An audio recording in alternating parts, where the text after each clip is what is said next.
Aaron.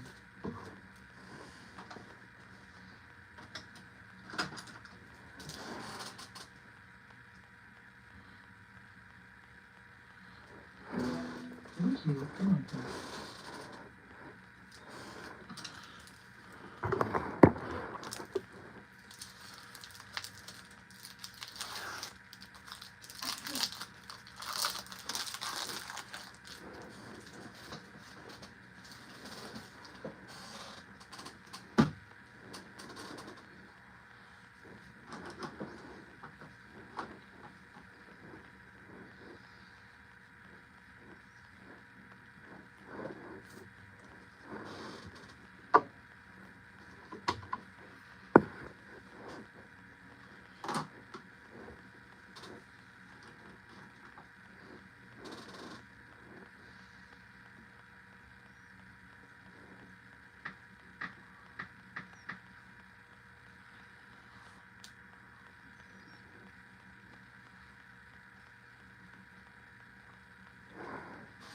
Rave reviews from real Rover users.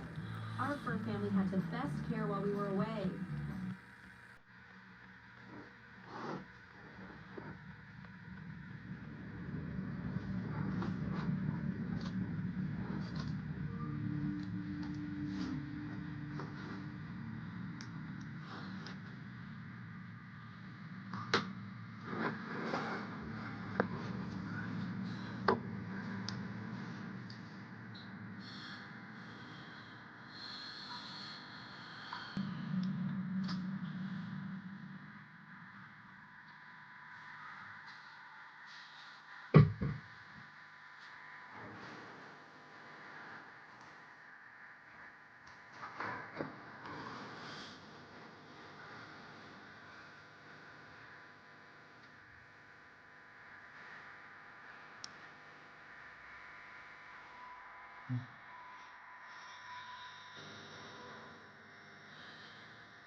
Who's that?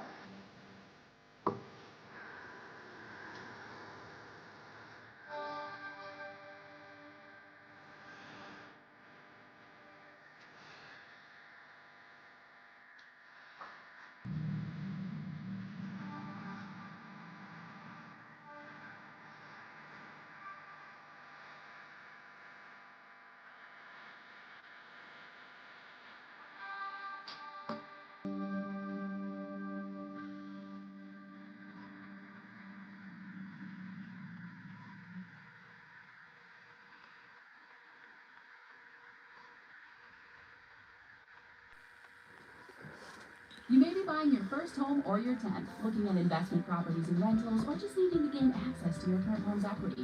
Whatever your needs may be, our mortgage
Oh, I remember this time, Mr. Panda.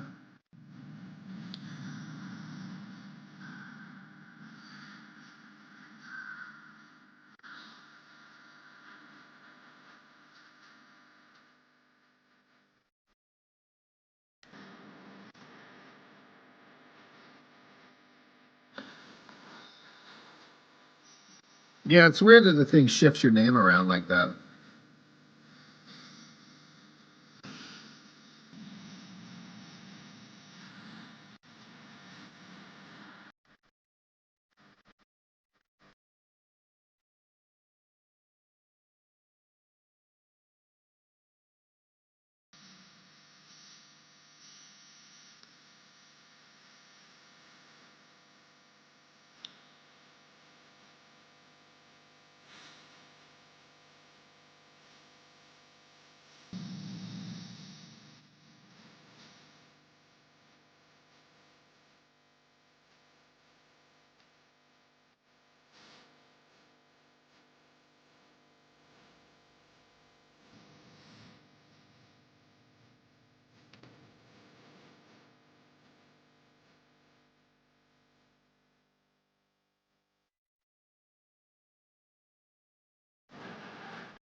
Every great journey begins with a single step. And that first step forward is where dreams become plans.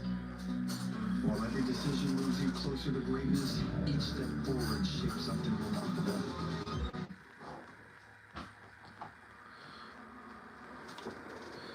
Yeah, I used to ink exclusively with like the Hunt 102 and then just a regular handheld brush. But I've discovered these pens like this, and it's not the same line work, but I can't get the kind of line work that I want out of the Hunt 102 because I'm not good enough with it. And they're messy. And so I keep using these really kind of high quality technical pens that I see a lot of professionals using. But yeah, yesterday I just kind of wanted to bust out the brush again and just keep giving it a go and just seeing what I could do with it. And, you know, just just try it again.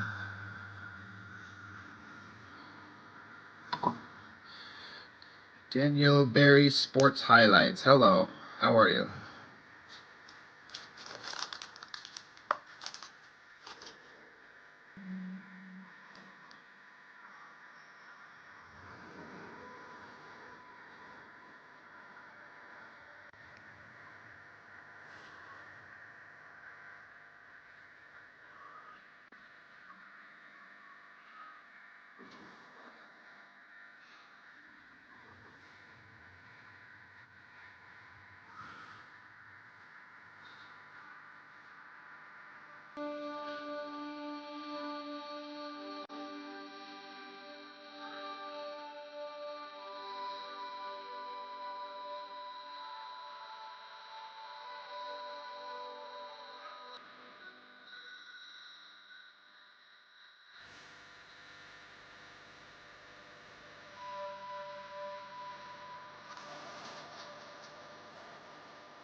Yeah, there's a definitely a big kind of learning curve of like just being aware where you put ink down and then letting it have enough time to dry.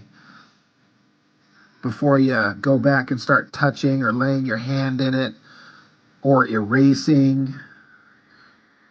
It's it's tricky.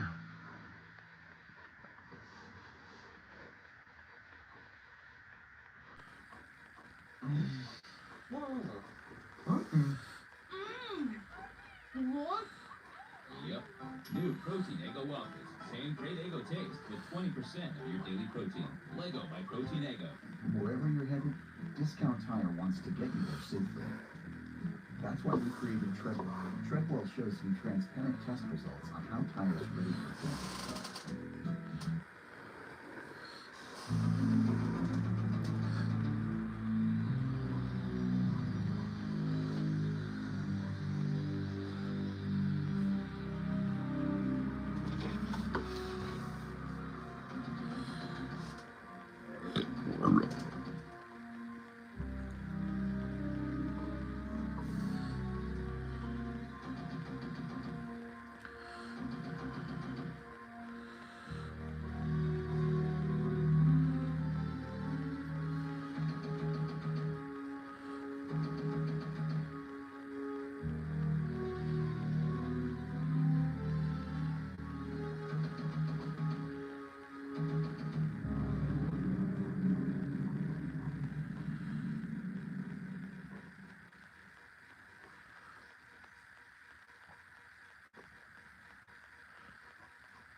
Evanston, Wyoming. It's just about an hour's drive where camping, fishing, hiking, and family adventures await. Bear River State Park, historic downtown, cozy hotels to stay in. Be sure to check out the taverns and restaurants. Visit the steam engine locomotive at the Roundhouse, or indulge in a round of golf. And if you like to gamble, try off-track betting.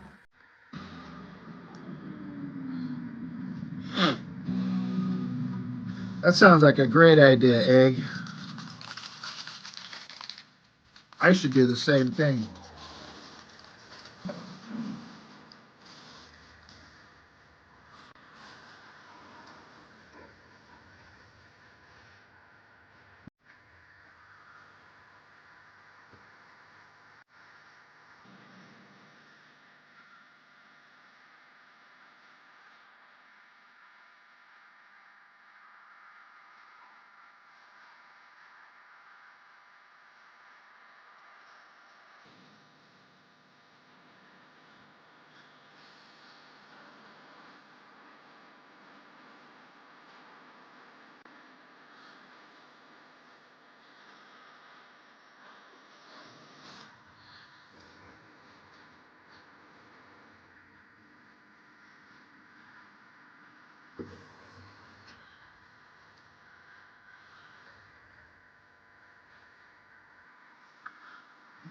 is over.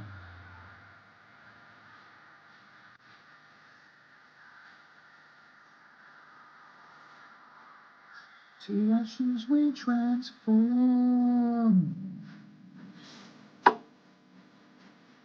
Towards a foul play.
Yeah, see, Egg, that's me every day. I get off work at 3, usually. You know, get home 3:30, maybe 4 o'clock, and just kind of tune out and kind of rest and try to recharge. And then suddenly the afternoon's gone. Then I try to do some creative stuff, and then suddenly the evening's gone and it's time to go to bed, unless I want to stay up and then be super tired. It's this vicious cycle. Pencil for life. What is up, my dude? Mr. Brad?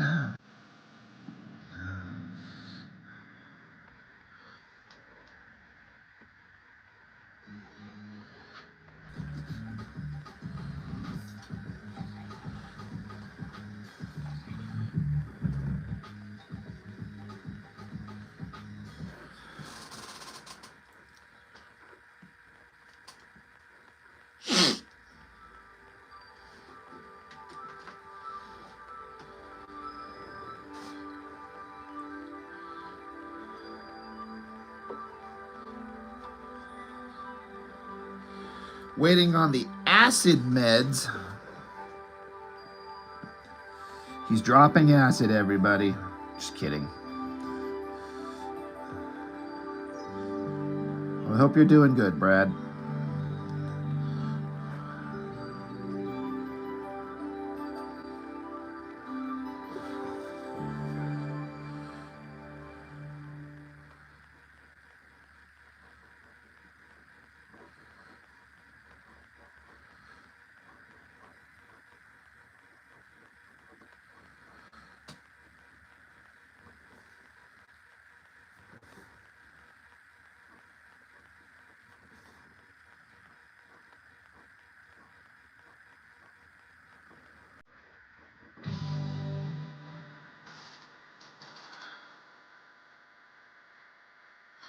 Oh, GalaxyCon in St. Louis. Awesome.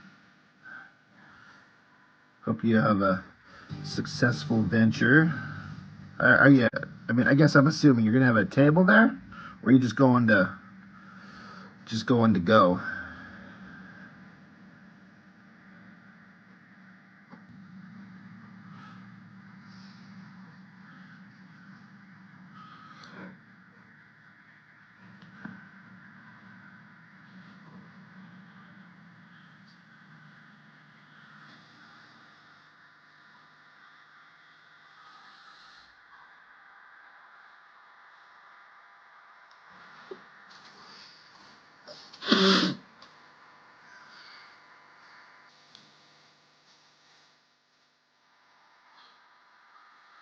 Yeah, you got a booth. Yeah, I kind of figured.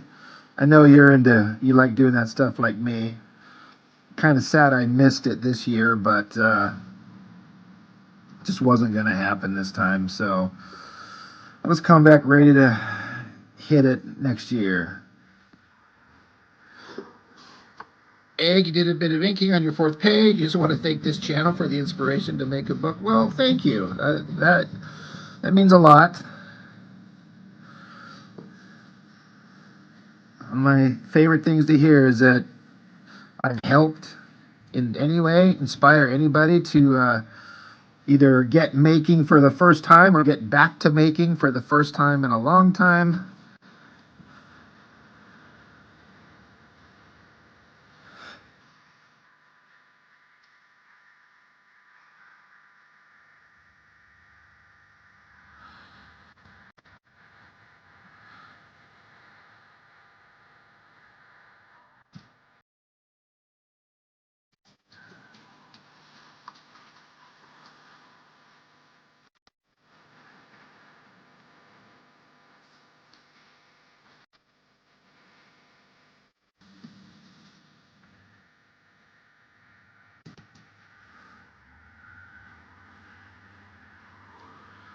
Decepticons.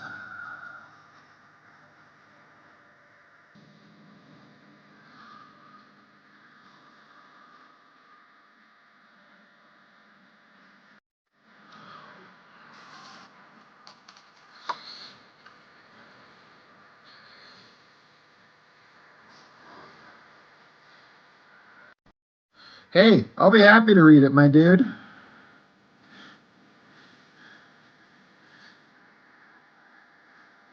So, Brad, I kind of want to. Well, there's no kind of. It would be nice, but I just don't make enough at them to warrant the cost. And I don't make enough money just in general to be able to take off and drive a long ways to some other comic convention and pay for a hotel room and pay for a booth and be able to feel comfortable enough to come back and at least break even, you know. I don't have that kind of a draw. I mean, I have a YouTube channel, but no one at a Comic-Con knows who the hell I am, you know. So I just have to kind of sell my art, and my stuff is like it's okay, but the local Fanex I was just at, like Artist Alley was like 85% anime everywhere. And I used to think, well, me doing my kind of thing makes me stand out, you know, but not enough to make me really bank a bunch of money, you know. So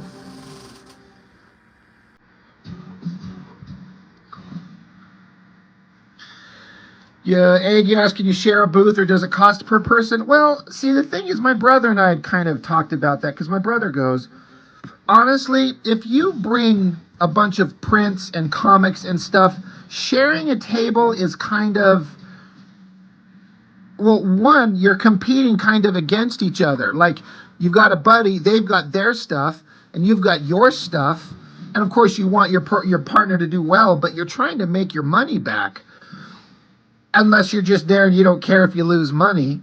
And the tables are not very big. Like, it's one table is like barely enough for one person, depending on how much stuff you have. And some of these places don't allow you to share. They're very against it. They're like, no table sharing.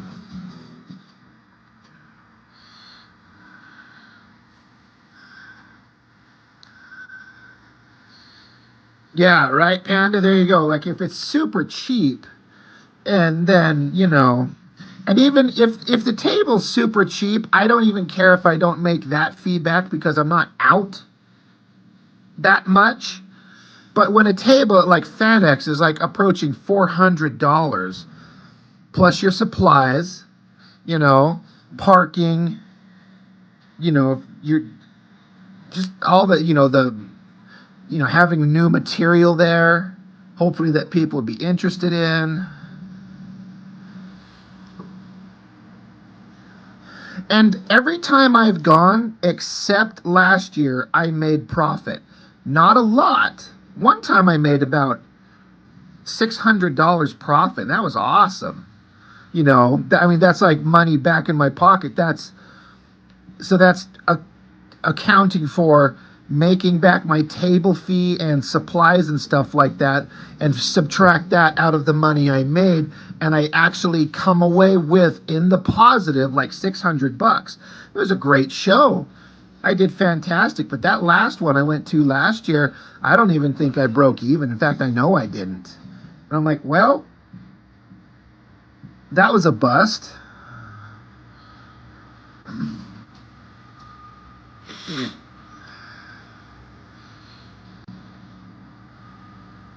Honestly, Panda, I had my Masters of the Universe fan comics, but those aren't keeping me in the red or anything like that. What was keeping me making money was on-site commissions, and then art prints of Star Trek and the animated series Gargoyles. People love that shit, and I sold out of almost all my prints of all my Star Trek fan art and the Gargoyles, because people will roll up and they're like, oh my god, I remember the Gargoyles. And then people kept saying, no one has art of the Gargoyles. And I was like, really? So I kind of logged that in the back of my head and started just making stuff just to kind of tap into that audience, and it worked. But yeah, commissions, just being willing to sit there and draw. Some people don't like to sit there and draw, and it's not my favorite thing. I like to draw, but not at a convention. But when it makes me the money, yeah.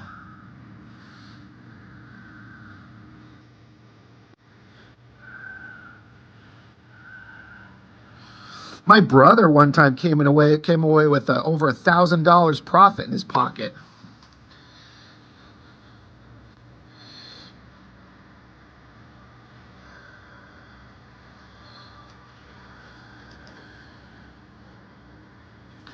Yeah, Brad, I get that, but if I can't break even, I'm going in at a loss. I got to be in a place where I can absorb that loss easy, and that's not so easy. Especially for me this year.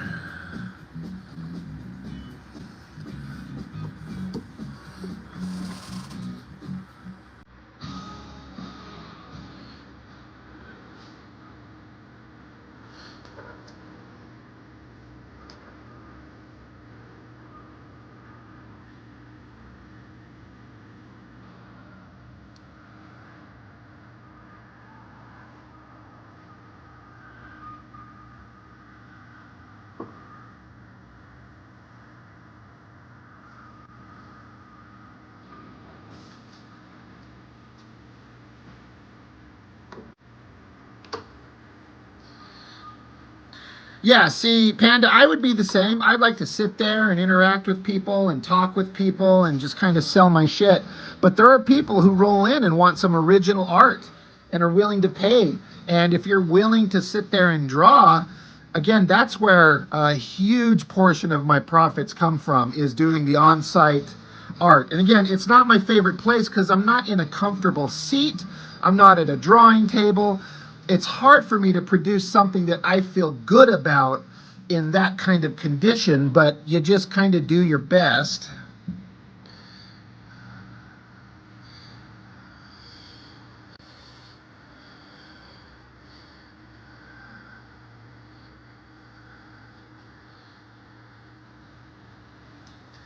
I've heard people talk about like making t-shirts, but I'm like, I don't have anything I feel like that I do that would be awesome to go on a t-shirt. But I know I don't have like a graphic design sense.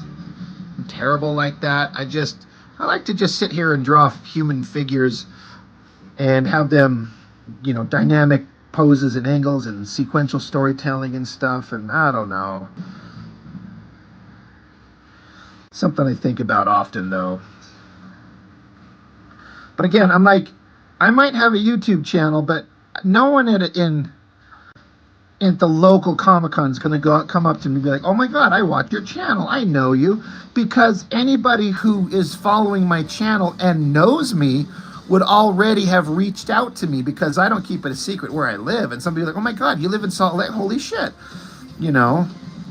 So, I mean, I guess if I keep going and it gets big enough, it's not impossible, but I'm not counting on my channel, which is the only thing artistically that's actually doing well, to help carry me at a local comic convention. But it's also hard to stand out. I mean, I was just mentioning it just a bit ago, but I'm like, holy shit, did I get sick of all the anime stuff I was looking at the local con I went to, not last weekend, but the weekend before. And like most of it was incredibly beautiful art. Like these people can draw and they can color, but it's booth after booth after booth after booth of the same looking shit. And yes, it all looks good, but I'm like, I don't like that shit. Like it's not, it doesn't interest me. I don't want that. I'm like, where's the guys like me who like to do old school American style comic book stuff? And there's like one or two people in the entire con. And that's what my brother and I used to kind of hinge our kind of hopes on, is like, if, we stand out because we do this old school traditional American comic kind of vibe thing, but there's not a huge market for it. Everyone's into anime and manga, and that's fine. It's 100% valid art form, but like I don't want to do it. I'm never gonna do it. So I just do what I do. But I make more money, honestly, with my art and my comics off of my YouTube channel, like people seeing it and wanting to buy my stuff, than I do at a convention. That's why I say the money I make is from original, like doing art commissions on site.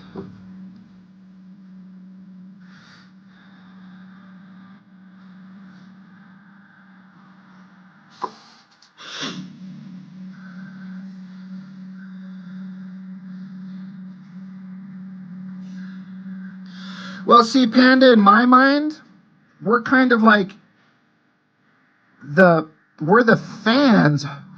We're the kids of the past grown up, and our only audience is people like us who are now the grown-ass adults who want to pick up new versions of that. But once we're gone, the audience for the kind of stuff that we like is gonna, not, it's not gonna vanish, but it's gonna dwindle, the way things are going as it looks right now. Like the fans of the kind of stuff I do are just guys like me, my age or thereabout. Just now we're all grown up and have disposable income, and the artists out there, we're making our own stuff and selling it to the people who are just us as kids, grown up versions of us.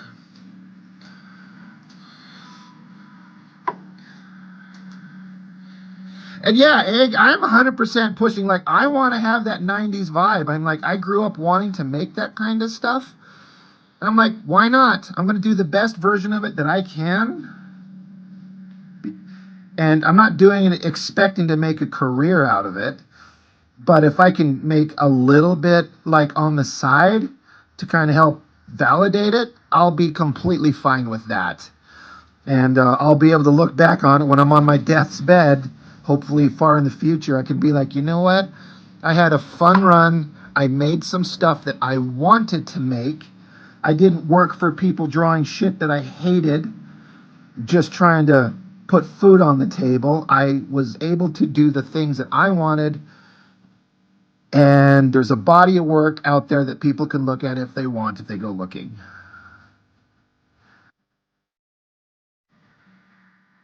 And modern day American comics are so goddamn boring, like from the big publishers. I'm like, let's look to the indie crowd. Can somebody make something awesome? I've been fortunate enough to come across several things that just made me go, damn, this is what I wanted.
When you work with Ascent CU for your mortgage, you'll enjoy an easy online or in-person application process, lower fees than banks and brokers, and dedicated mortgage experts who value the relationship we build more than just a one-time transaction. Give us a call at 801-399-9728. Visit us in branch or go to ascentcu.com to learn more today. Wait, Panda, so you had Jim Lee's Hush 2 on your pull list, you haven't even read it, and then it ended unfinished and got rebooted with a new number 1? Wait, tell me that story. I didn't hear about that. I thought Hush 2 was going along and everyone was super excited for it. What the hell happened with Hush?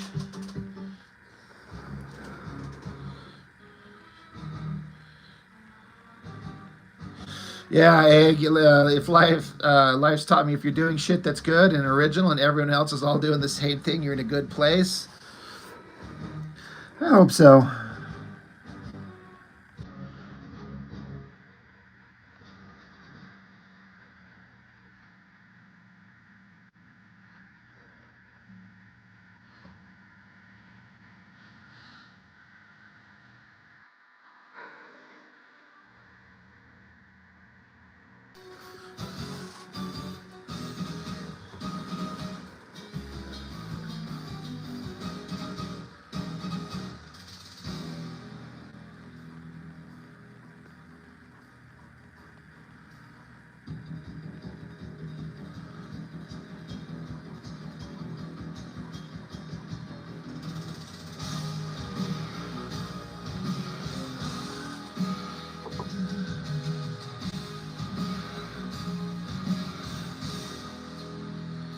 That's crazy. I love that Jim Lee wants to draw comics still, but God, I wish he'd draw something I give a shit about. And like, I like Batman, but not enough to... I know it sounds really weird, but like, I like Batman a lot as a character, but I'm more like, I want to see an awesome movie. I mean, I picked up some one-off, individual comic series, but just in general, I don't like picking up just Batman comics, but I like Batman as a character, so I don't know. But even Jim Lee drawing Batman doesn't make me want to pick it up. But Mark Silvestri drawing Batman made me pick it up instantly, so...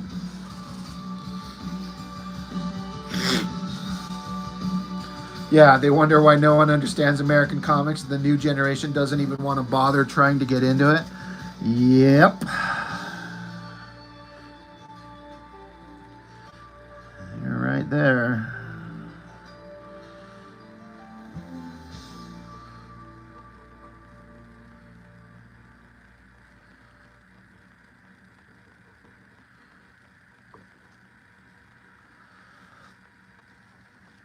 I just keep saying, it's nothing new to hear it from me, but like the potential for future kind of comic industry is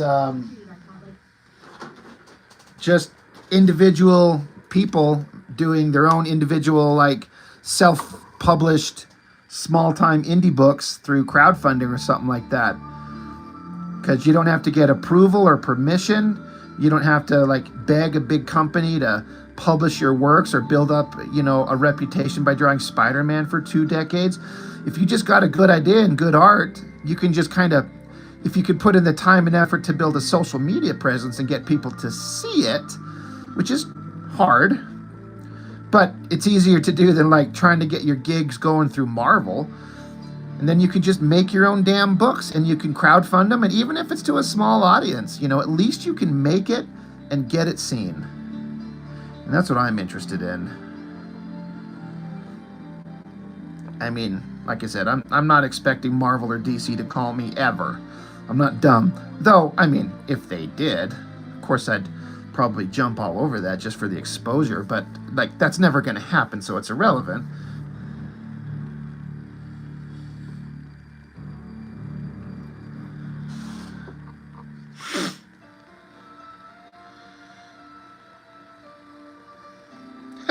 Don't be a genius. No one appreciates it till you're dead. Yeah. That's something that would frustrate me. If, like, I die and then suddenly, like, the stuff I've done suddenly finds an audience. Like, you motherfuckers. I would have appreciated that audience when I was alive, and I could have, like, reveled in it for once and felt like the stuff that I did actually resonated with an audience and people liked it, if that's the case.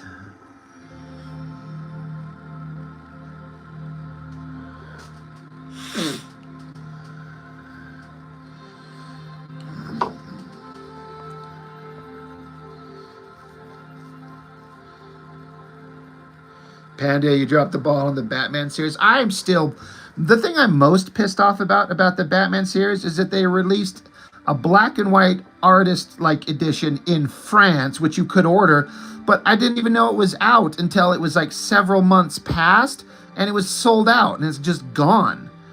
I'm like, I want a black and white Mark Silvestri art book so goddamn bad, and then people are like, oh yeah, they made one. It's in French. And if you can find a copy, you're going to pay through your ass because they don't offer them anymore. I'm like, why the hell did they not push the shit out of that art book? Like, I don't remember Silvestri ever shouting it out. You think he would, unless he's not getting a cut from it, and then he's pissed. Hub, how's it going, Mr. Hub?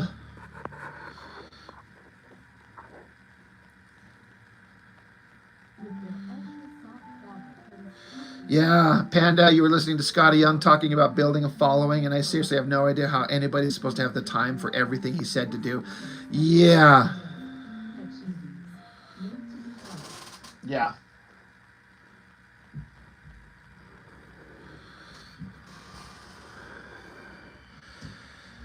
How's it hubbing over there, Mr. Hub?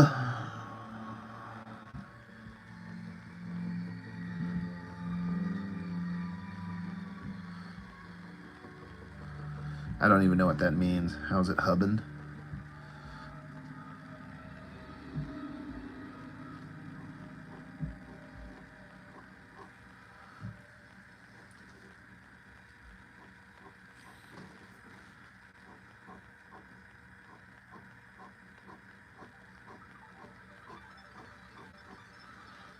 Megatron.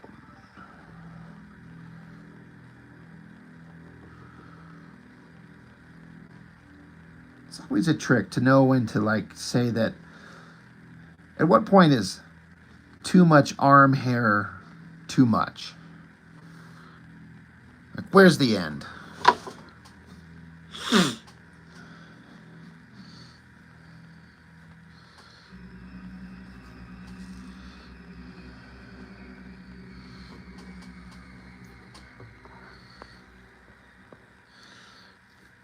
Yeah, Panda, film yourself, post footage, interact, respond, build an email list, and send newsletters, make YouTube contacts, start a Substack, draw your comic. Yeah. I mean, I'm doing some of that. I think I'm doing, like, the biggest part of it, which is just making your presence known. And that's just my channel. You know, I see other people, I've had some people ask me, like, how'd you make it work? And I'm like, I don't know. Like, I'm being completely serious. I have no fucking idea why my channel worked. I've talked about how I just started it on just to entertain myself, just something to try. Why not? I had absolutely zero expectations that anyone would ever give a shit because I've never been successful at anything. You know, and when I say that, I'm like creatively... You know, I'm always like the quiet wallflower. I'm the quiet guy in the back of the room. That was me in school. It's hard for me. Like, I mean, I'm not an extrovert at all. So I'm like, well, I've never been successful at anything, but I'm just going to start talking. And for some reason, I kind of kept growing. I remember when I was excited, I hit 100 subscribers. I'm like, oh my God, 100 people subscribe to my channel. If you would have told me 2 years later, I'd be at 7,100 something. I'm like, what? So, but people ask me, what's the secret? I'm like, I don't know. I don't have a secret. I see people do the same thing that I do and get nowhere. So, Evanston, Wyoming.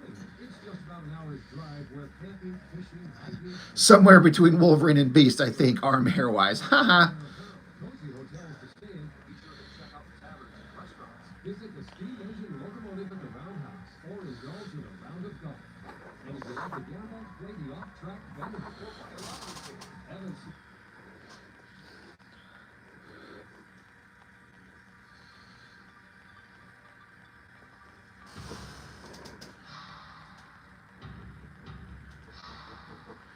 Damn it.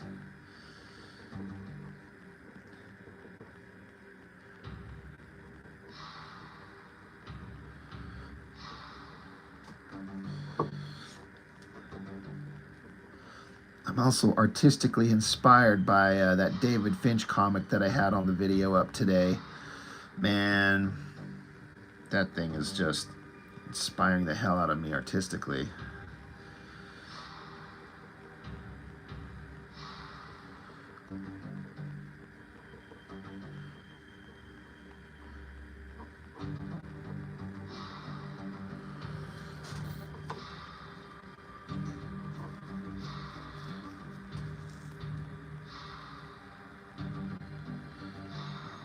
Lone Wolf Heathen. The secret is that, more honest with your reviews, 90s comics were good, I assume you're saying, but then there was also a lot of bad stuff out there. I mean, I just felt like, again, when I started, no one's going to listen to me, no one's going to give a shit. So why should I do anything except just say what I think about it?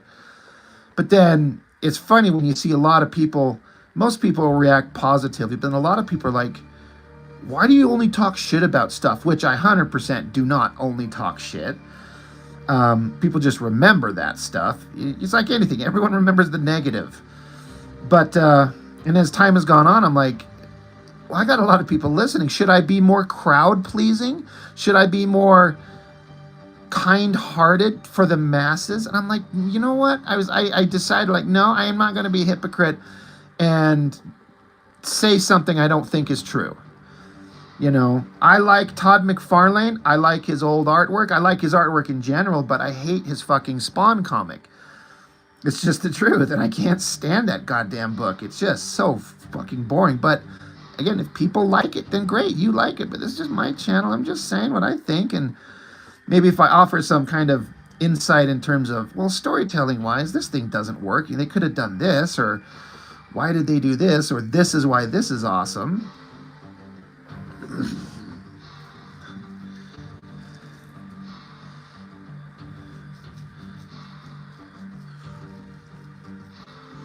And so, yeah, Lone Wolf, thank you. I appreciate that. I decided, like, you know, I did kind of start editing myself a little, editing's not the right way, but being sure to say that just because I'm saying something negative about the book, I'm not saying anything about the creator, because I found out there's a couple of professionals I know listen to me at least on occasion, and I've had one or two of them actually reach out to me and say, I like your stuff, thank you. In fact, I had one guy not too long ago who worked for Liefeld hit me up and say, dude, I love your reviews, you're so right. We were so terrible. All of us sucked. None of us were any good. And he gave me a lot of kind of like back history info on like the way that studio worked, which is crazy.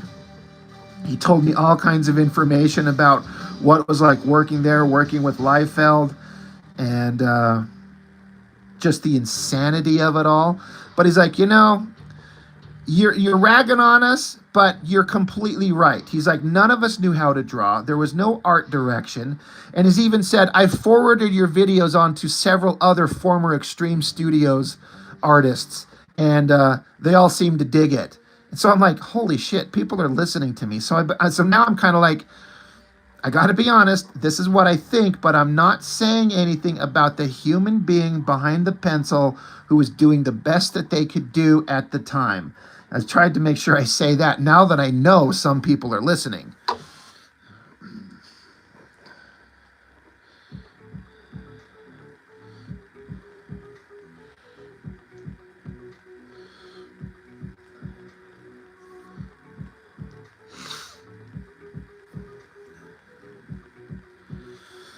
Yeah, Spawn. It was going nowhere. And it's just, it feels like, I appreciate that it feels like McFarlane's trying to make it like a little bit of a mouthpiece for his personal views on things. in a way, great. But he's like the worst writer.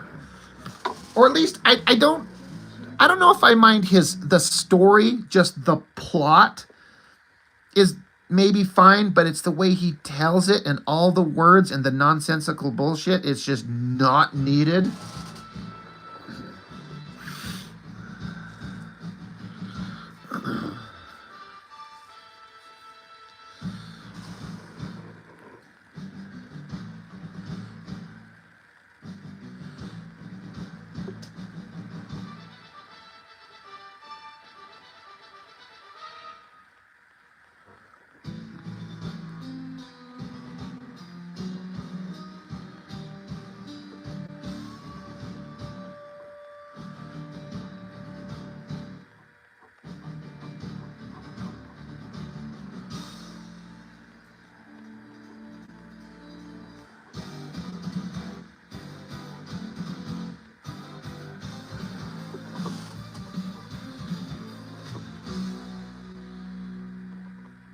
Yeah, Hub, I like that. It's better to have honest disagreements than fake consensus. Yeah, I've also heard the phrase, I prefer to have clarity over agreement. I'd rather make sure I completely understand what you think and you completely understand what I am saying, rather than, like, we don't need to agree, but I just want to make sure that we all understand each other correctly. But, yeah. I'd rather, I don't want to have people lying to me or lie to people just to make somebody happy. I mean, I kind of had to do that with one of the indie book reviews I did recently. I was talking about it. I had to hit up the artist and be like, my dude, I'm sorry. I don't know how else to say this, but I cannot review this book without like kind of critiquing a lot of things about it. And I don't want to put it out there and make it feel like I'm shitting on you. So I just want to know if you're okay with it, because I can't lie about this. I can be honest and say, like, you made an honest effort and you created it and you put in, the time and effort that a lot of people are unwilling to do. But there are some unavoidable, this is all fucked up. I'm sorry. But I try to present it as constructive criticism. This is what you should do next time to make it better. Yeah, Egg, you remember? Yeah, the book was called Ridiculous, and I like the guy, and there were some wild ideas in it, but just like, I can't talk about this without telling the truth. And fortunately, he was cool about it. I was really glad. So. But it was kind of hard to what do I say? Hub, it's all about integrity. Yeah.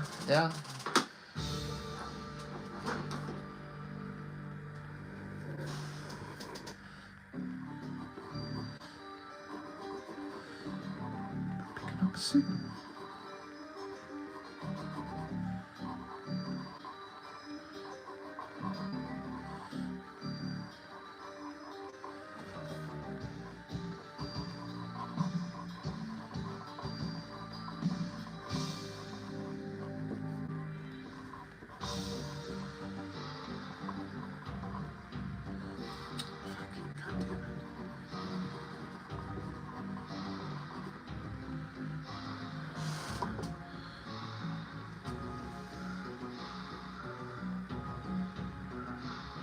Egg is one of my best reviews, a perfect guide for beginner creators with your criticism. That's what I kind of hope that it kind of come across as. Because the guy, as I understand it, he's a writer first and foremost, and he's wanted to create comics, and so he made the jump. But I felt like the guy hadn't studied the necessities of storytelling very much, if at all. I'm like, yeah, and he did write back to me privately after a week and said that, he says, all your criticisms were valid. He says, I've lived with these characters in my head for decades. He's like, they're just like old friends. And so I forget that if I'm going to make a comic about them, I have to like be really clear on the introduction of the characters so everyone else can understand. I said, yeah, that makes sense because you gotta like this is the first time anyone's ever seen these things, so you gotta be careful. Lone Wolf, do you think there are any Caliber comics worth reviewing? I mean, I don't know how to answer that. I know of Caliber comics, but I can't think of off the top of my head what any of their titles were. But all I know is that I didn't collect them that I can recall, so I can't say for sure if there's anything worth reviewing. I would imagine, like, I think any comic is worth reviewing, assuming parties involved can handle the fact that I say, and who cares what I say. But if I don't like it, I'm going to say so. But that's just my opinion. It's not like it's gospel. And when I say I don't like it, I try to, at least most of the time, justify why. Even if it's just, all right, I get that people enjoy it, but this just isn't for me, so that's fine. But name me some Caliber titles. Panda, yeah, he probably needed to hear it too. Too often, too many of us artists are treated like a kid whose mommy sticks at every drawing on his refrigerator. You're very, very true. That is 100% correct. I see people, I have friends that look at my artwork and say, that's as good as anything I've seen in any comic book ever made by Marvel. I'm like, no, that's not true, because these are people who don't read comics and they don't do art and they don't understand art. So to them, this is a million times better than they could ever do, but they don't understand, like, I might be able to draw a figure like this, but can I compose a story like Dave Gibbons in Watchmen, or Frank Miller on Sin City, or whatever your favorite storyteller is? Like, just the ability to draw a thing, and then I don't have the figure drawing chops of Adam Hughes or Mark Silvestri or any number of other guys. But to people who don't know, it just all looks the same. Like, you're as good as anybody who's ever done it. Nah, no. Oh, okay, The Crow. All right, well, yeah, all right. Obviously, I know The Crow. I've never read it. I've always wanted to pick up a collection of it, but it's never crossed my path for a price I was willing to pay. Negative Burn sounds familiar. Oz, I don't know about a comic beyond Oz as the obvious reference. Caliber Presents, Fringe, Dead World. Yeah, I'm sorry, I don't know any of those. And the main reason I would say is that when I was growing up, I lived in a small town, and so the only access to comics I had were the stuff that the local drugstore had on a spinner rack.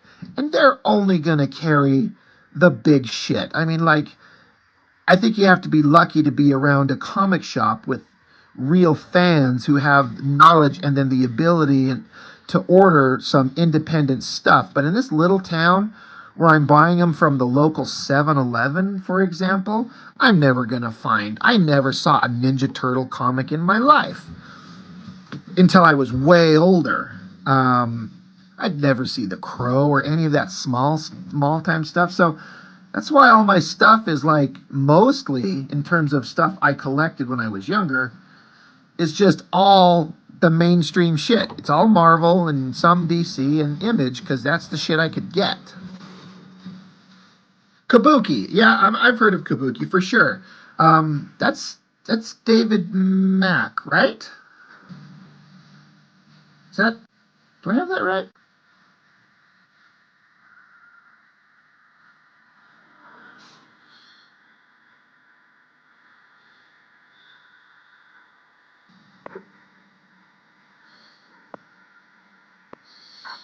But yeah, Egg, that guy's artwork was so confusing, and I'm like, I'm fine with weird, but if I can't follow the story, then what's the point? Like, what are we doing here? So, but he was receptive. He was okay with it, and I was a little worried for a minute. I'm like, oh God, I pissed a guy off.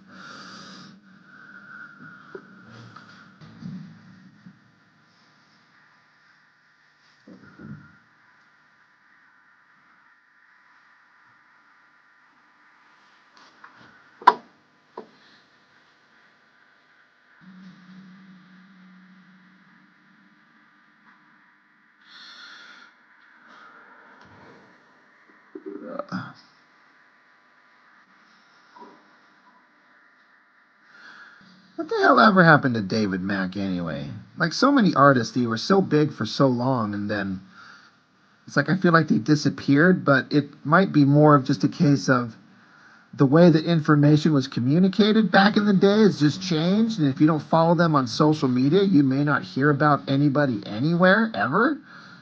Yeah, whatever happened to David Mack?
Yeah, right. Wizard was the. I mean, for honestly, for real, that's where I got most of my information.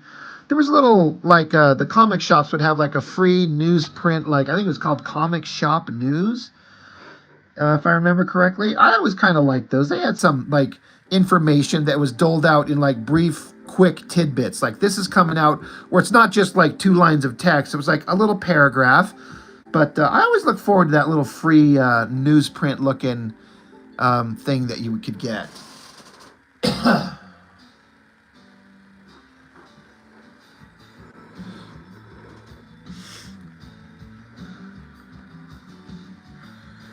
Do I always do my finished inks on board?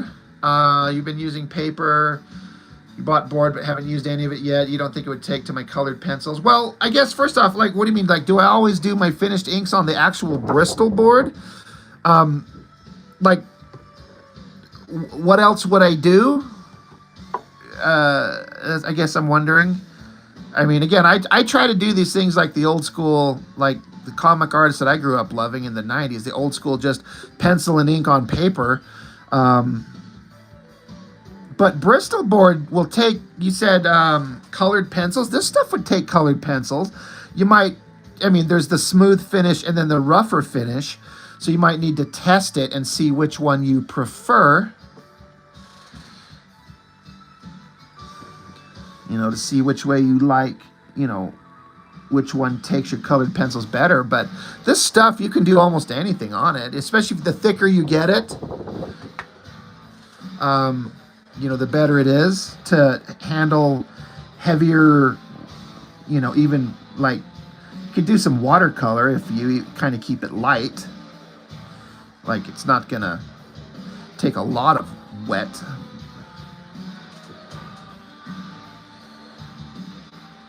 You're just gonna scan your shit and print it out. I just kind of throw myself into it. I'm like, you know, we're drawing right on the board.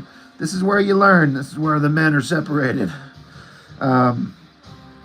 Like I'm gonna you just do it, and if you goof up, you got to learn to work around it or make it work or restart, which I have done several times. I've restarted from scratch because I fucked something up, but generally speaking, for me, I'm just like, nope, going right to the board. I like having a massive pile of original artwork.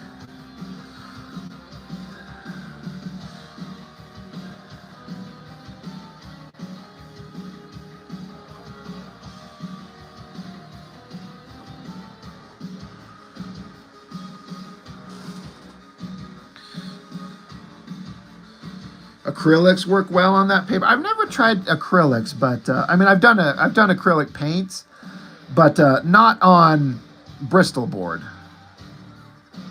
I've fooled around with painting a little tiny bit, and I'm like, this is this is not for me.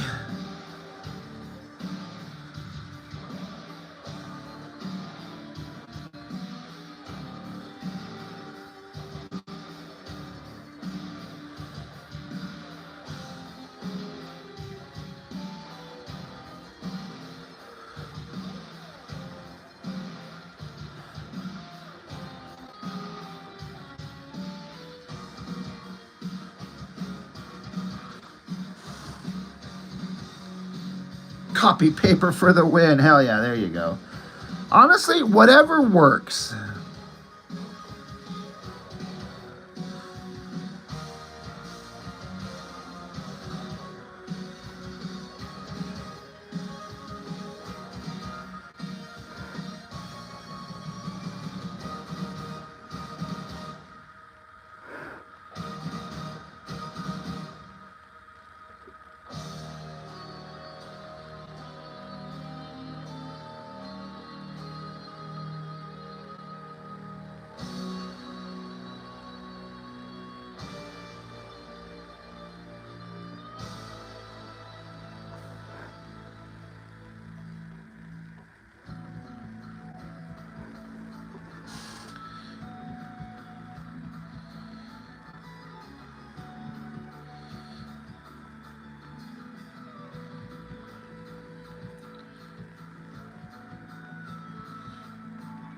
You know what, Egg? I actually 100% can understand that. I have often had, like, and especially depending on what my financial situation was at the time, especially when I was younger, like, if I had a pad of, like, really good paper, I would almost never draw on it because I wanted to wait until I had something that was worthy of that drawing pad. So I'd keep drawing on, you know, crappy paper. And eventually I'd realize that I've had this great pad of paper, for example, for like 5 years and never done anything with it because I kept waiting for the right thing. I'm like, I just need to use this stuff. But a lot of that for me was like my financial ability to be able to afford to go in and just buy more stuff. And I'm in a place where I don't need to think about it. I can walk into the art store and buy a new pad of Bristol board stuff, you know, a pack of 24 sheets for $16. I don't even think about. And often they have like buy one, get a second at half price. And I'm like, I already have five, you know, books of this art paper at home. But when they're running a sale, I just buy another one.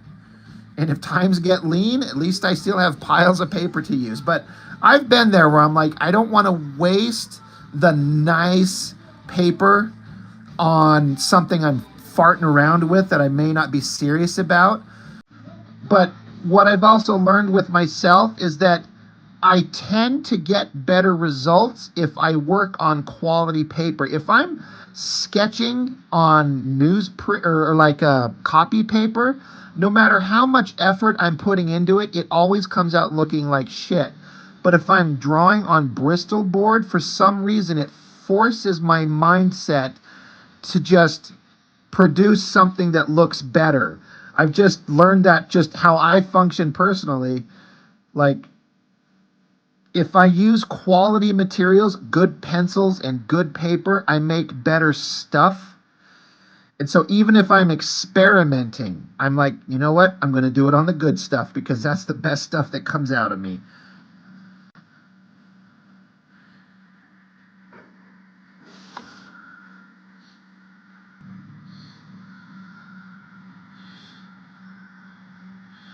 And I'm happy to sketch on, like, when I'm just doing like thumbnails and stuff, I use just generic copy paper and I use a Bic pen and I just scribble because I'm just trying to figure out storytelling and stuff like that. I'm not concerned about it looking good. So I will do that type of stuff on just, you know, bullshit copy paper. But when I'm like, I need to make art, I gotta use the good stuff, and I love working on this Bristol board too much.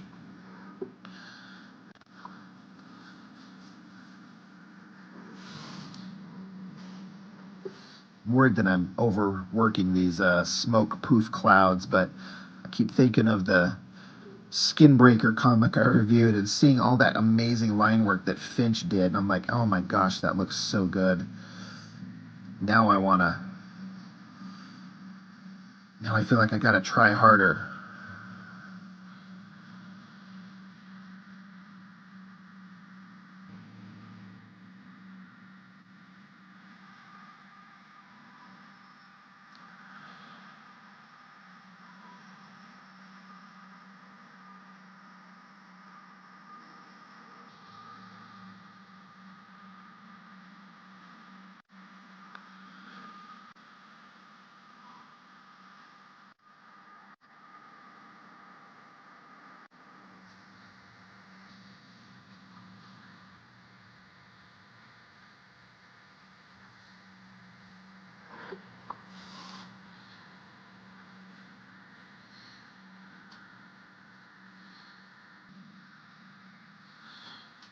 Yeah, oversized boards and 8 years of work. But you know what?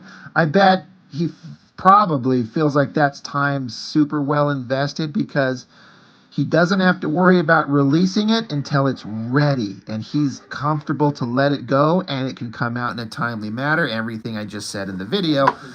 And people can like not worry. Like we were just ragging on Hush 2, right? How they were going and then they stopped and they resolicited. None of that shit's going to happen with that Skinbreaker book.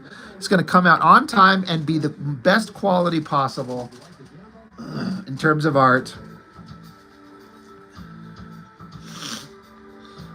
And I'm sure Finch is like, comfortable walking away from it going, I put in the work of my career. And I hope he does. And I hope he gets the accolades for it. And I hope it sells. And I hope they make a lot of money. And, I like to see artists reap the rewards of their work. If you make something and you put it out there and people like it and they buy it, I want you to get filthy rich off it. If you make a thing, you deserve to reap all the benefits of your hard work. It's what I want, I'd like to make something and have people go like, holy shit, I love this. I want to buy it. And then, like, I need money. But if I make it and people want it, hell yeah. I am a capitalist pig. Yeah, same thing Silvestri did on his Batman run, 100%.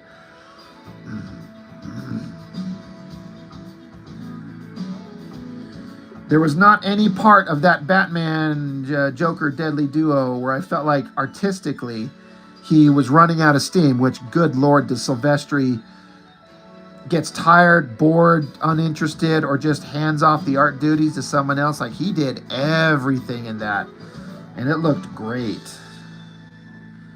Story, I guess I can't critique the story because I only got like every other book because my local comic shop kept screwing it up. So I've actually never got to read the story in its entirety. But one of these days I'll dig up a collection or something.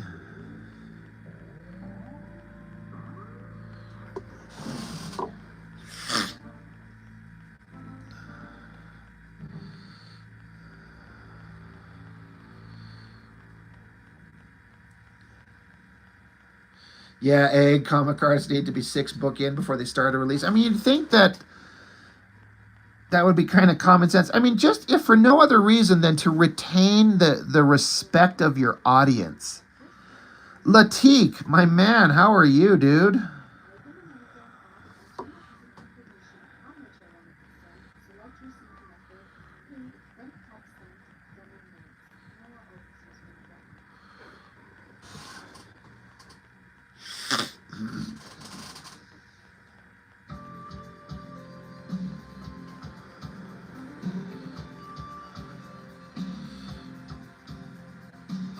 Mark Domowitz. Some of my homies rolling in here.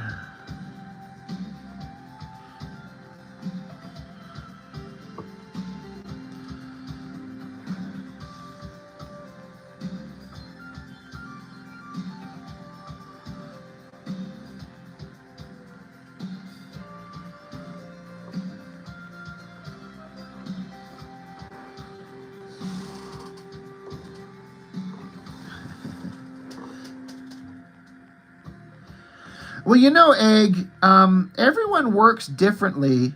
I know for some people, and I've kind of learned to be this way. I never thought that I would able to be fast at making a comic, but I've discovered that I am. When I get kind of on a roll and I start pumping, you know. But you kind of have to be motivated and excited. And sometimes if you put something out there and people see it and then they like it, it kind of like validates you and makes you feel inspired and excited to get going even more. And then suddenly you can find a way to put the gas on and just accelerate and take off. And you might be, you know, better than you think. So there is something to be said for maybe even just like get one done, finish one, but don't sit on it for too many years. Like put it out there, and if people dig it, then you get excited, and then you make the next one maybe a little quicker.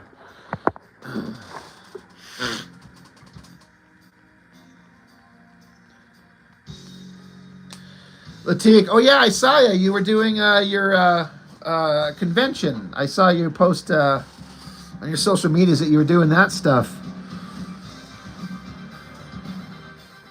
Like I was saying, I didn't get to go this year to my local one, but next year I'll be back at it. Excuse me. I'm a workhorse. Well, it's just nice to be able to like make a thing and have it kind of, you feel like it's kind of working, and at least some people are kind of enjoying it. And it makes me go, oh, I can make this thing. I've wanted to do this my entire life, and now I can. I just have to sit down and do it. And so I guess I've learned, like I've surprised myself that I'm like, I can take off and go and commit to a thing and stick with it in a way that I don't think younger me would have thought I would have had the discipline to do. But I've actually kind of surprised myself. I'm like, oh, I can see this through to the end. No doubt. So I was surprised. I surprised even myself. And honestly, there's a little bit for me. I guess I've realized that there's a little bit of like competitiveness. I want to be better than some of the other guys, and so I'm like, I need to work. And if I'm not better than, I at least want to be doing good enough work that I can walk into a room and hold my head high enough that I'm like not embarrassed by what I've done.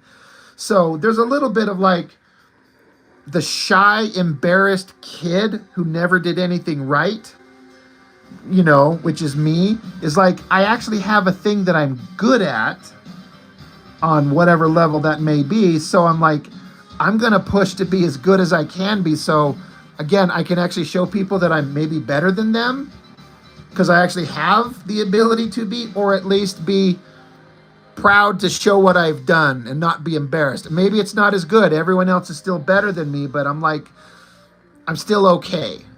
You know, a little bit of personal pride kind of falls into it for myself.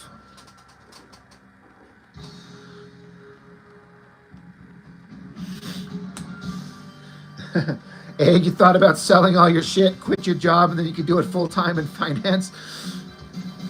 But you'll never do it. Yeah, I've heard of some people just like throwing all in, but most people have to have some kind of like cushion to be able to like survive on, to build up the appropriate kind of time to turn it into a thing that generates revenue. That is not me.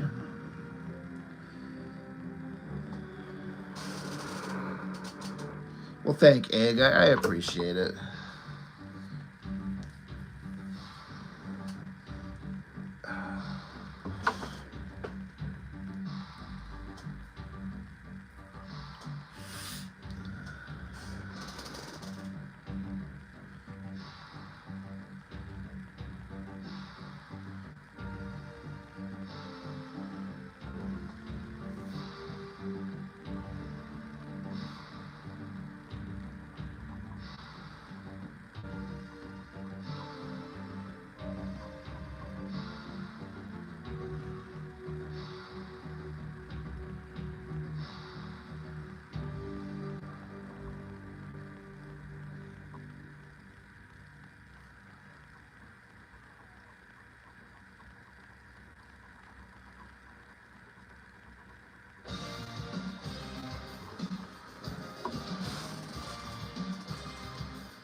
Well, thanks, Egg. Thanks, Latique. I appreciate that. Lone Wolf, thank you. I appreciate it. And you guys kind of 100% keep me motivated too. You know, the last thing I want is anybody to tell me like, or to be dishonest with me, or you're like, yeah, you know, like we were talking earlier, like some people have only had their mommies tell them that their art was good, and I'm like, yeah, I know my mommy thinks my stuff is good, but I want my peers to be honest with me and look at what I'm doing, and if you legitimately like it, that fuels me, that makes me want to strive to work harder. One of my buddies, he's not in the chat. Usually he kind of jumps in here, but this Todd Ferguson fella, like he went to the Joe Kubert School, and he trained at the Joe Kubert School for a lot of years, and for kind of personal reasons, he dropped out of drawing, but he's getting back into it. But he's extremely talented. Like he really knows what he's doing.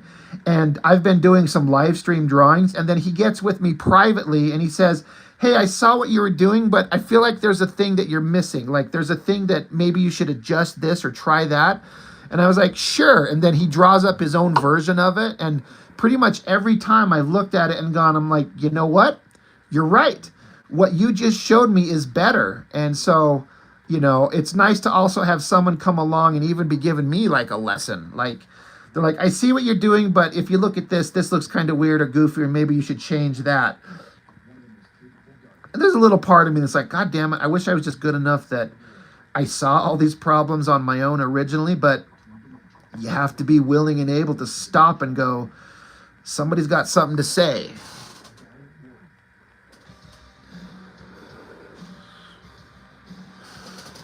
And he's really kind about it. Like, he's not trying to, like, beat my ass up or anything like that. He's just like, you know, he's like, I know you're trying to make the best thing, and, like, I see a thing, so try this.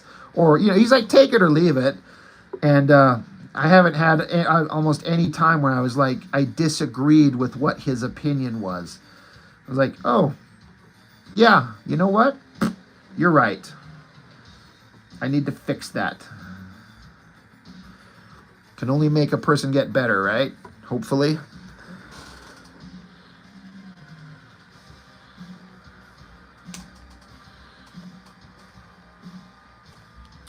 The creator of Flaming Carrot told you thought your artwork looked good, but you needed to create more distance between foreground and background. Yeah, and that's good advice. Like, how would you know that if no one tells you? Like, you don't know what you don't know.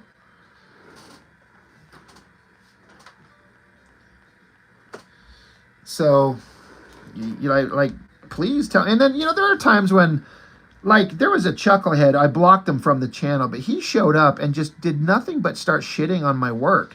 He saw me light boxing one of my rough sketches, and he's like, God damn, bro, I could draw faster than you. You're drawing this like 5 times.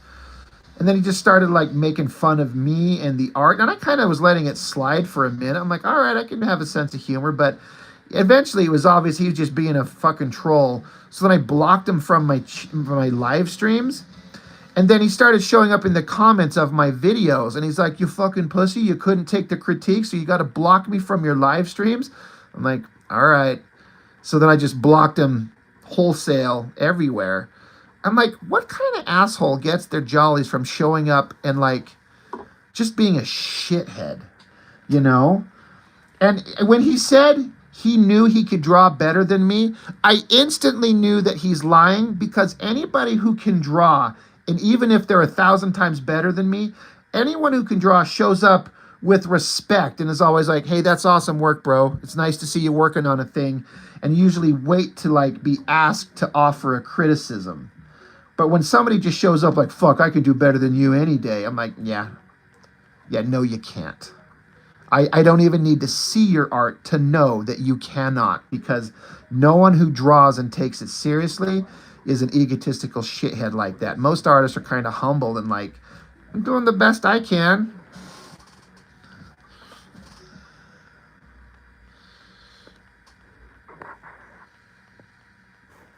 Yeah, Mark, those little tidbits of insight are so valuable.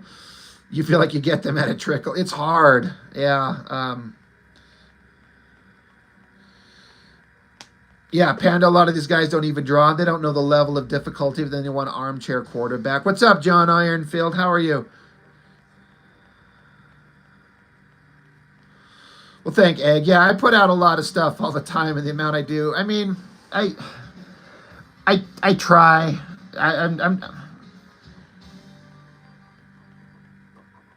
I hope it's, it seems to be kind of connecting, and I guess that's I couldn't. I'll never be the best artist for sure, but hopefully, the work ethic and hopefully the art is good enough that it entertains people, and then the stories are interesting enough to keep people's attention, combined with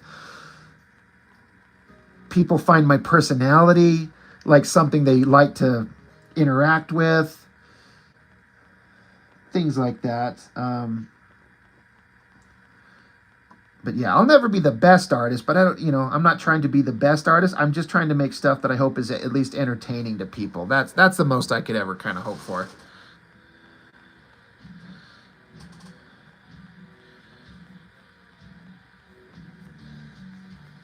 Yeah, Mark, yeah, for real, my dude.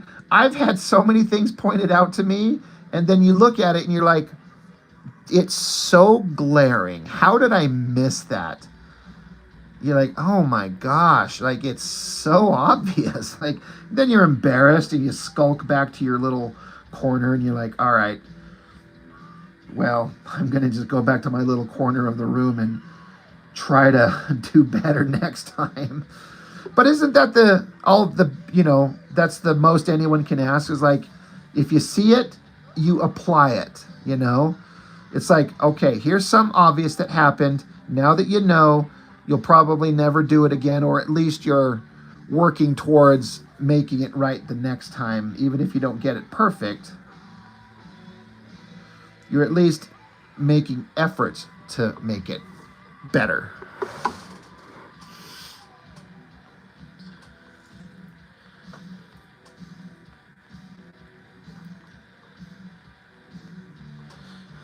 Yeah, if you just keep going, you just keep working at it, you're gonna... Is that John Romita Jr. interview, I think from the Affleck Daredevil DVD, and they interviewed a bunch of artists, and he's like, if you sit at a desk, for 8 to 10 hours a day, for 5, 6, 7 days a week, doing the same thing over and over, eventually you're gonna get good. And I actually, I took that to heart. I'm like, I know I'm not very good, but if I just keep going, it's, in a way, it's almost impossible to not get at least kind of good. You're definitely better than the guy who sits around and says, I'm going to do this awesome thing. Yep. Well, I won't be holding my breath.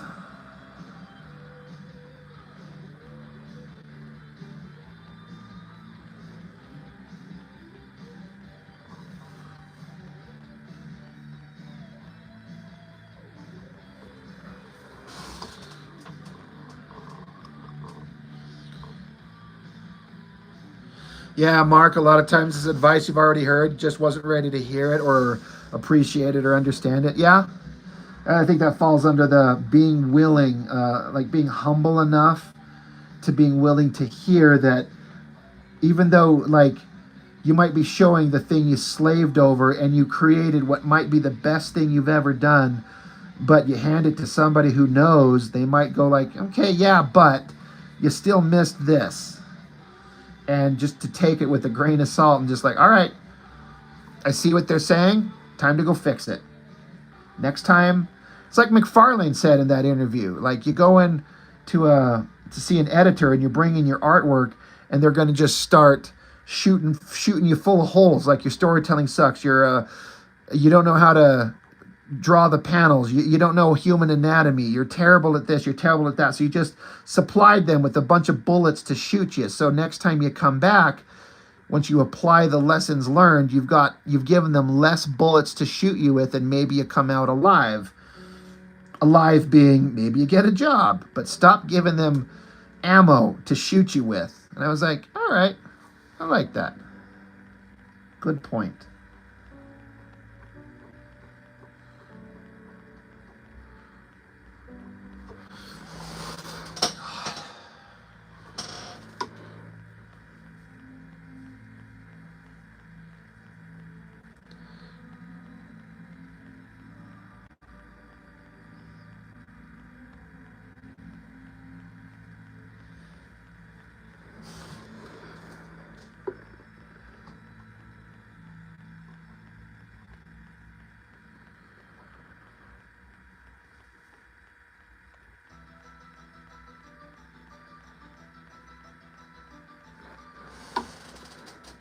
Yeah, it's the art, but it's more the art of the story. It's panels, it's everything. Yeah.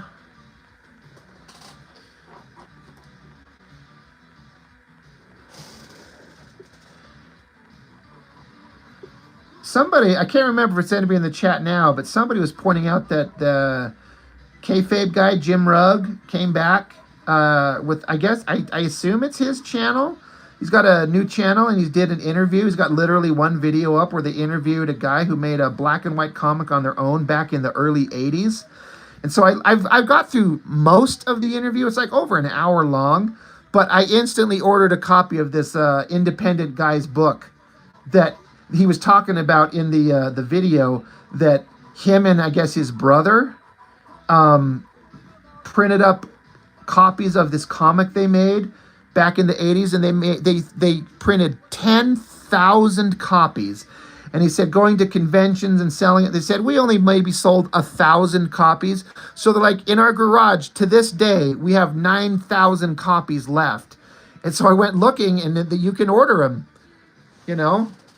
So I Egg, you gotta head out. I'm not going to be much longer either. Unfortunately, I got to get my ass to bed again so I can get right back up and go to work again.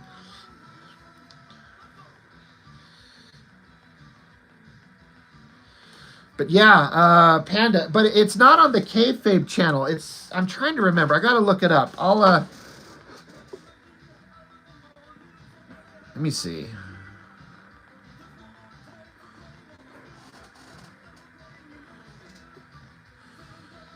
Yeah, there we go.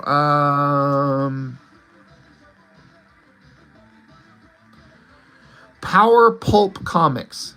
It's only got 484 subscribers. They've got one video. The best comic you've never heard of is back. It's called Leo Derek in the Heart of Danger. It's like a James Bond kind of spoof. Not a spoof, not a parody. But just listening to the creator, the guy talking about the thought processes they put into it to make it, I'm like, these guys were geniuses for like being 19 years old back in the early 80s. And again, they've got tons of copies apparently. And so I just followed the link in the video and I ordered. It cost $20 for the comic and $10 for shipping. So I spent $30. But I kind of want to get this unique one-off thing. And it's nice to be able to support a guy who's had books sitting in his garage for decades. Like, you know what? I'll buy a copy of it. I just need to know.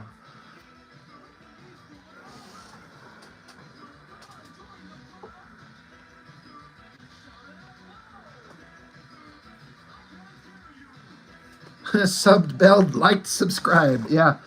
And again, I haven't gone through the entire interview, but the interview is mostly just the creator guy talking. There's not much Jim Rugg because he's just letting the guy talk, which to his credit, and that's why we're there. But, you know, the other guy, the creator, he likes to chat, and he's got lots of stories to tell, and it's all interesting. But, yeah, there's not much Jim Rugg, but again, I'm pretty sure that's his point. He wants to, this is the opportunity to let this guy talk about this book they made back in the 80s, which feels like a quadrillion years ago. And I'm like, I was alive. I was just a little tiny kid then. But it's nice to like see the opportunity for this book to get some light on it and maybe find a new audience and maybe sell the hell out of it finally. And that's what I like about like the Kayfabe guys and Jim Rugg. Like, they've got an audience and they want to use their abilities and their channel to point people towards other stuff you've never heard of. The kayfabe effect they would always talk about.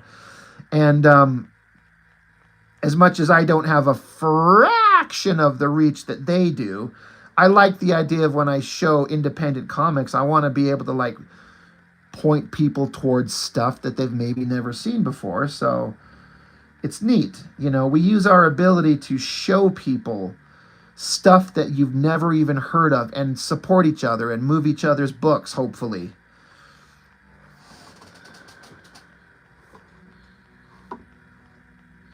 Yeah, I mean, I'm not going to hold my breath for that. I don't think I do anything he'd give a shit about. I've always kind of been saying recently, like, I feel like I've made it if somebody buys one of my comics and then they review it on their channel and hate it. You know, somebody's like, I found this goddamn stupid Masters of the Universe fan comic. What a pile of crap. Who is this guy? And I'm like, oh my God, I made it. I have arrived. This guy, whoever this mysterious person is just reviewing my own work and they hate it. Oh, this is what it feels like. I mean, don't get me wrong. It would be awesome if Mr. Jim Ruggs suddenly was like, hey, I like your channel. I like your stuff. Let's talk. I'd shit myself.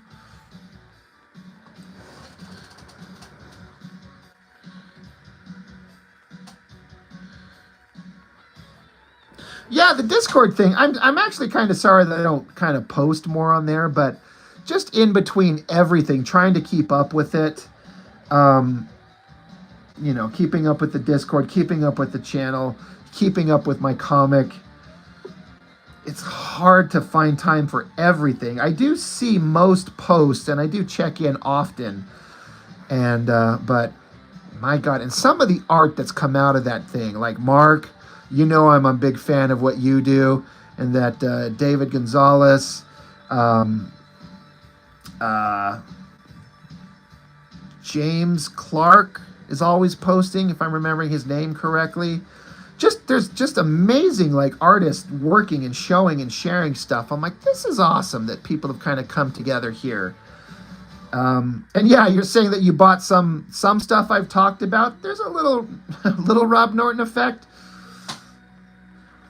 Well, you're going to be hearing a lot about from me about Blood Force Mitch and his book that he's got coming out. His crowdfunder starting at the end of the month. I'm going to help him push the shit out of it, whether he wants me to or not. You know, I'm going to like, hey, this is my channel, but this crowdfunder is going on, and this guy's work is way too good. I want to see it because I want copies of the damn book. So, you know. Lone Wolf, thank you for stopping in. I appreciate it so much. I'm almost done here myself anyway. I got to just stop drawing. I got a good chunk done. But, yeah, I'm going to push the hell out of Mitch's stuff. Yeah, Tormented Chrome, Mark, yeah.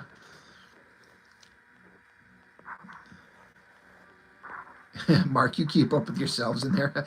Tormented Chrome is really good. He's in high school. Yeah. I've seen all that stuff. And I know I already mentioned the Daniel Gonzalez, but that guy's like 19 years old. And I'm like, how are you guys so good this young? I was never this good.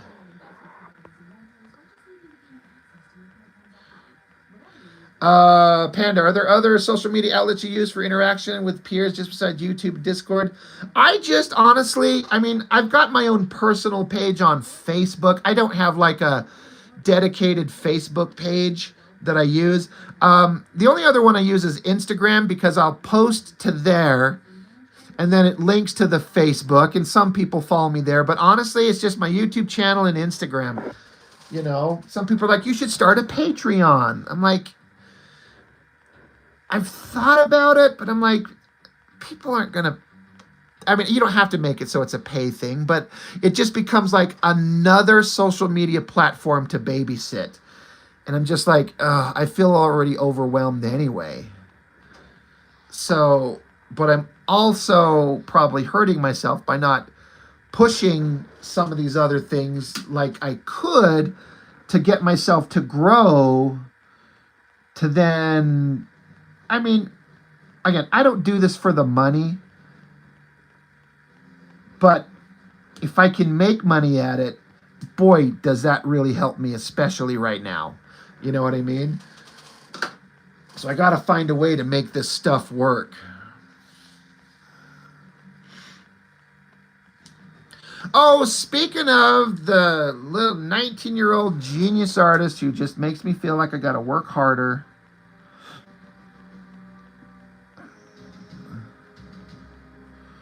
Which is always a good thing, because it's always good to feel like you need to work harder.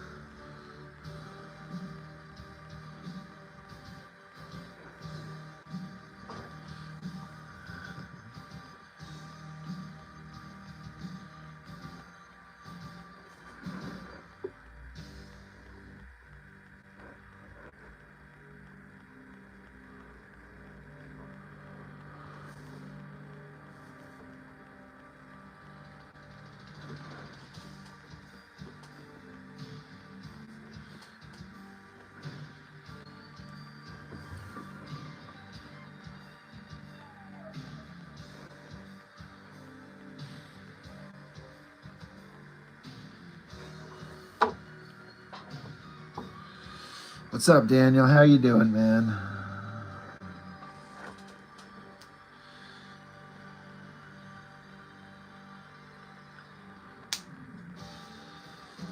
Super chats are available. If you're talking about where people can donate, it's done. I've had way more than what I feel like would be my fair share of people being generous with super chats. I've had some people be very generous. Mark has been one of those more than once. So he's basically bought my friendship and my loyalty. But yeah, the super chats are available. I definitely got that turned on once I found out that was a thing. And then the first time somebody sent me $5, I was like, holy shit, what? And then, you know, I've had like one time a person sent me $20. I about shit myself. Speaking of, thank you, Adam. See, there you go. There's an example. Thank you, Adam. You are another one of those guys that's been more than generous. Some of you guys know Count Chocula, who shows up in the chats. He sent me like $200 one time, but he was basically paying for a commission, and that's how he did it. I'm like, oh, well, that's fine. That works. That one was a crazy time. But yeah, thank you, Adam. But I've been lucky enough to have a lot of like kindness and generosity from people, and it just like it humbles me every damn time. And so I say thank you to everyone all the time who feels like they can spare anything just because they just enjoy what I do. And it's still hard for me to even kind of like understand that that's a possibility.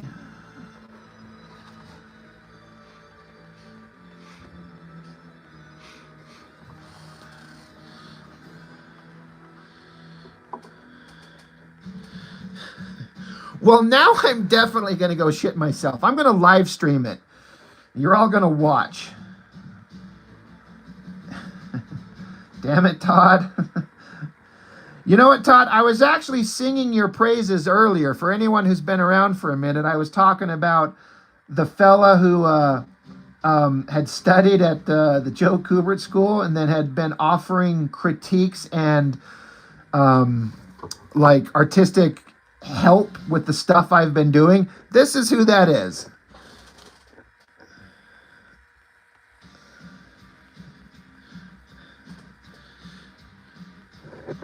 So yeah, Todd, I was singing your praises just a little bit ago. I was like, I've met a bunch of good people, including people who are willing to like give me advice and critiques and suggestions, and I was talking about you, and then there you are. But of course, I was just saying I was about to shut this down. I could go for longer, but I'm like, it's almost 10:30, and I got to be up at 5 in the morning, and I just, I do not want to I do not want to go to work, but I have to.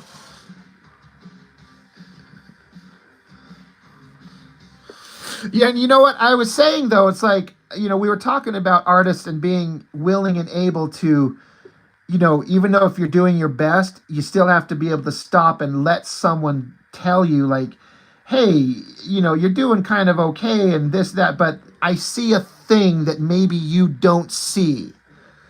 And I was saying like, you know what, anybody has to be willing and able to stop and go, yeah, what am I missing? Like, show me, you know? And I was saying that everything that you've shown me so far, I'm like, you know what? Yeah, I didn't see it, but now that you point it out, I definitely do see it. So, and it can only help to make a person get better, and that's what we're all kind of looking for.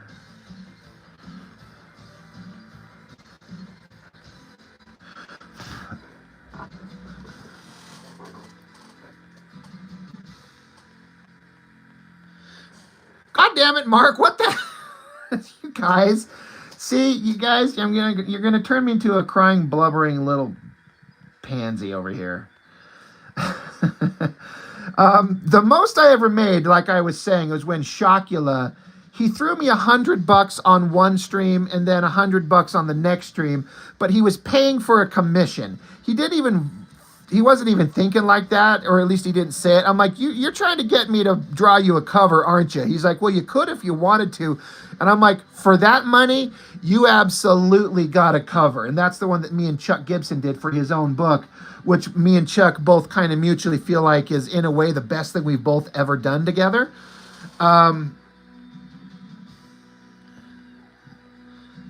Yeah, you wouldn't have had the finger in front of the... You know what? I know, I thought about it, and I know you said that you would have changed it, but I'm like, I'm going to go with it and see how it comes together and see if the idea that I had in my head, if it still works. Because, you know, she's holding her hands up, and it would do that, but that's when artistic composition comes into place, even though logically, yes, she could be covering it, but that's why you choose a composition to, you know, make the focus of the important things. This is what people want to see. But, you know, I did internalize that thought, Todd, but I'm like, I'm just going to go with it and see what happens. When I get done with the hair and everything, we'll just see how it goes. But, Mark, thank you. Todd, thank you. You guys are just the best. I don't deserve you. I would hug you and kiss you both. I'd kiss you full on the lips if I had to. Even if you didn't want it. Especially if you didn't want it. I'm going to make you remember. You will remember me.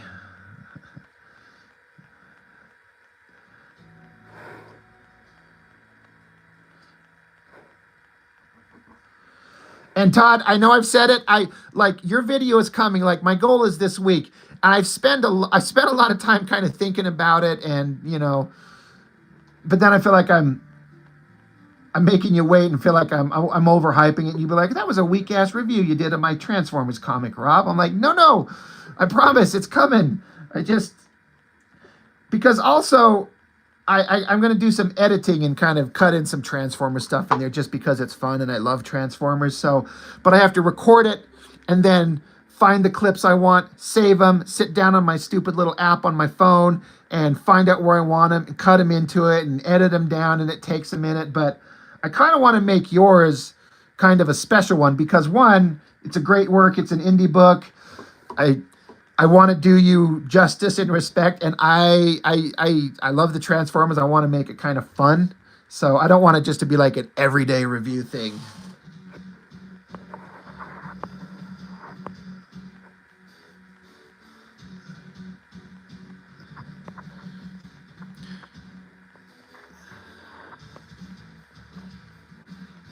That's a weak-ass review, right? You're like, I've been waiting all this time for that. You're like, unsubscribe, unfollow.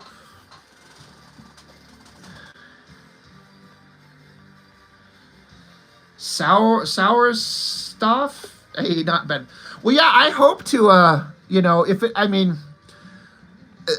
thing that kind of sucks, unfortunately, is most times the indie book reviews don't get a lot of traction because people look at it and they're like, that's not X-Men or Batman or a naked girl, so why would they care?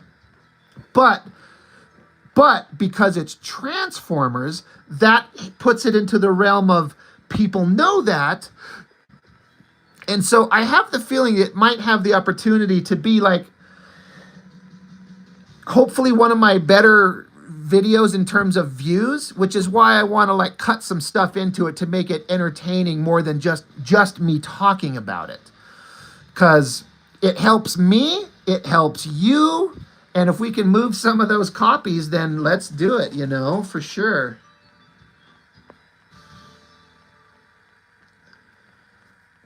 Make the thumbnail a Rob Liefeld thing with the clickbait title. And it's always hard what to choose for the thumbnail because it's like, what would be the best thing to draw a person's eye?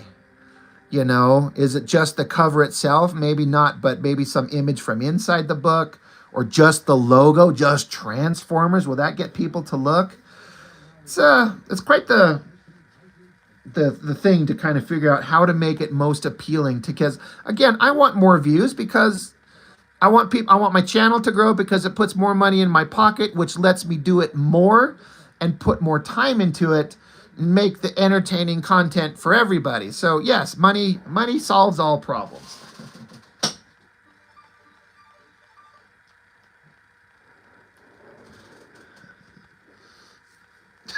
Right, Megan Fox. I should find some pictures. The thing is, I don't have Photoshop or anything like that. Or I could like take Megan Fox and just holding a image of Optimus Prime or something like that. Like there, it's related to Transformers, but then people get pissed off. Like, why you got Megan Fox for your thumbnail? She's not in it anywhere. I'm like, yeah, but you clicked on it, sucker.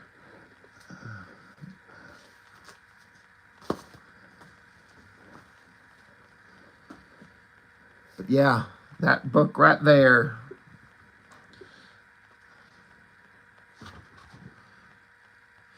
I mean, Todd, you colored this whole thing, right? Like you did everything.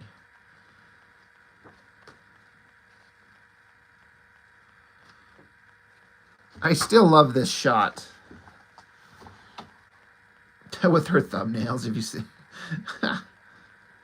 I love that shot. Like that could be a still scene from like an actual animated movie right there. Like that's awesome.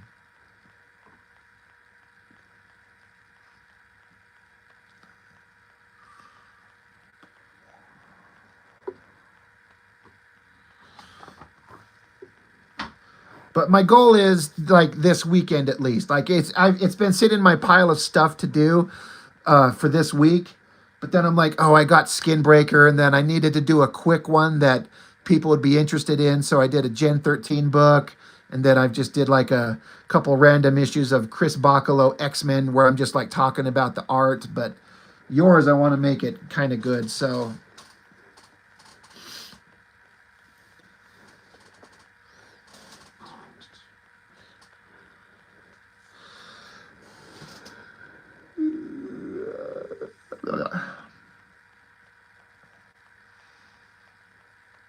God, I've just basically got her hair left, and that's going to be a time-consuming adventure, but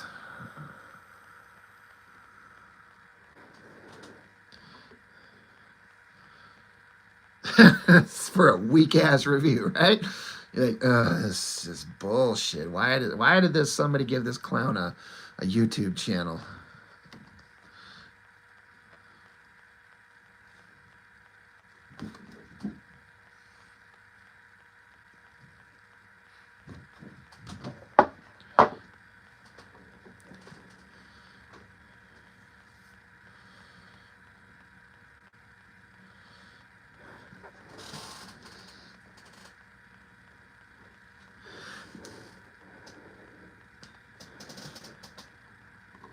It would be neat if you were able to submit that Transformers comic and they liked it just as it is, and they want to be like, you know what, we want to buy it and publish it for real. Like IDW, whoever owns it. But of course, the Transformers property is in the hands of a great creative team right now anyway, and they're clean in house, so they're not going to look for anything. But in Fantasy World,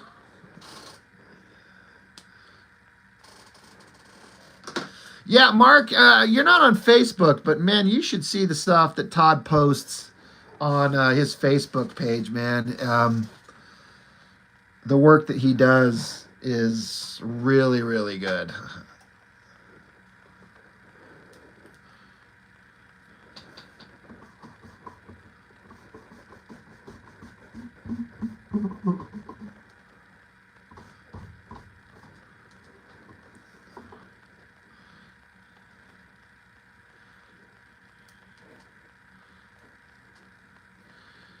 You are on Facebook? Well, how? Am I friends with you on Facebook? You son of a bitch. I'll have to find you. If I can find you, I'll link you to him. I know I've been saying it for like the last half hour, but I've got to shut down. I gotta put my art away, and then I gotta go put some things away in the kitchen, then I gotta brush my teeth, and then I gotta go jerk off, and then I can go to sleep. Then I can go to bed. So there's things to do.